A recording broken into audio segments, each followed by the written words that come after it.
اپنے مسائل کو حل کرنے کے لیے سبسکرائب کریں آپ کے مسائل کا حل۔ رخصتی کے وقت دلہن کے سر پر قرآن رکھنا۔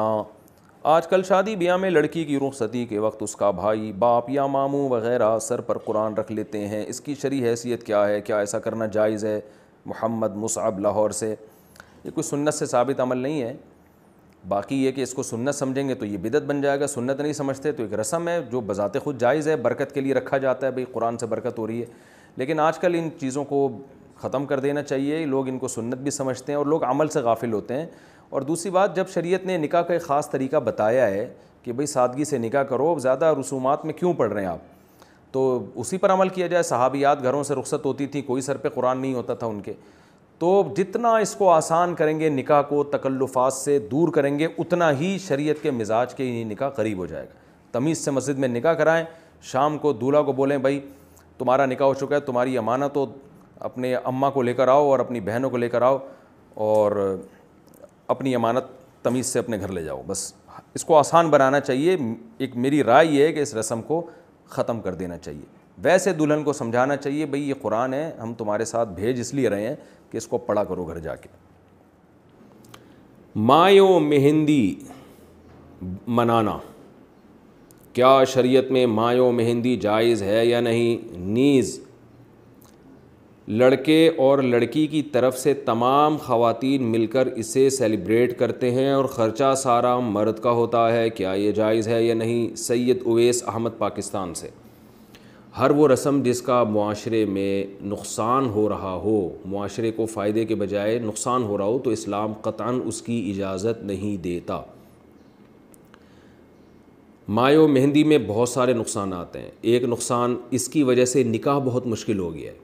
ظاہر ہے جب ایک معاشرے میں ایک رواج ہوگا تو جو لوگ یہ مایو مہندی نہیں کریں گے، لوگ ان کو کنجوسی کے طعنے دیں گے، واہ بھائی واہ یہ کیسی شادی ہو رہی ہے، پتہ ہی نہیں چل رہا کہ شادی ہو رہی ہے کہ میت ہو رہی ہے۔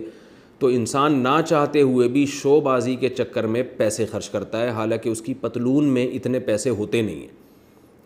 تو پہلا نقصان کیا ہوا اس کا کہ ایک چیز یعنی ایسی ہے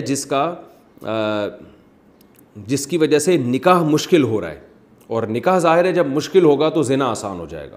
تو اس لیے مایو مہندی کی اسلام بالکل بھی حوصلہ افزائی نہیں کرے گا، کیونکہ نکاح کو اسلام نے آسان بنایا ہے۔ دوسری بات، اس میں اسراف ہوتا ہے۔ جب ایک چیز بے موقع ہے تو پیسہ کتنی مشکل سے انسان کماتا ہے۔ درجنوں جگہیں ہیں جہاں انسان کو خرچ کرنا چاہیے، وہ اچھی اچھی جگہوں سے ہٹا کر مایو مہندیوں کی فضول رسموں میں اڑا دیتا ہے۔ 2-4 دن کا ہلہ گلہ ہوتا ہے اور ختم، اور لوگ بھول جاتے ہیں کہ کیا ہوا تھا۔ تو اس میں اسراف کا بھی گناہ ملتا ہے، تبذیر کا بھی گناہ ملتا ہے۔ اسراف کہتے ہیں اپنی آمدن سے زیادہ خرچ کرنا، تبذیر کہتے ہیں بے موقع خرچ کرنا۔ تیسرا فساد اس میں ہوتا ہے بے حیائی اور بےہودگی کا۔ ظاہر ہے مایو مہندی مردوں میں تو نہیں ہوتی، نہ صرف عورتوں میں ہوتی ہے، مس گیدرنگ ہوتی ہے، اس میں جو طوفان بدتمیزی ہے وہ بھی سب کو پتہ ہی ہے، اس کو بھی بتانے کی ضرورت نہیں ہے۔ اور چوتھی بات یہ کہ اسلام نے ہمیں نکاح کا ایک خاص طریقہ بتایا ہے۔ تو اگر یہ کام ہندو کریں، مایو مہندی عیسائی کریں تو سمجھ میں آتا ہے، آپ کے مذہب نے تو آپ کو گائیڈ کیا ہے کہ کیسے نکاح کرنا ہے۔ اس میں یہ بتا دیا ہے کہ دعوت بھی کب ہوگی۔ تو اسلام نے بتایا ہے کہ بھئی دعوت جو ہوگی نا رخصتی کے بعد، مرد ولیمے کی دعوت کرے گا، اس پہ پیسے خرچ کرے وہ۔ تو جب اسلام نے ہمیں بتا دیا ہے کہ کہاں خرچ کرنا ہے کہاں نہیں کرنا، تو ہمارے پاس اسلام کی گائیڈنس موجود ہے۔ لہذا نکاح ہم نے کرنا ہے تو سنت طریقے پر۔ اور سنت طریقہ کیا ہے کہ نکاح ہو جائے مسجد میں یا کہیں بھی کسی مجمع میں، اور مرد کی طرف سے چند افراد اس کی مائیں بہنیں وغیرہ جا کے دلہن کو لے آئیں۔ رخصتی کے بعد اگلے دن مرد دھوم دھام سے ولیمہ کرے، اس میں بس مس گیدرنگ نہ ہو، پھر اپنی استطاعت کے مطابق لوگوں کو کھلائے پلائے اور اس کو سیلیبریٹ بھی کریں۔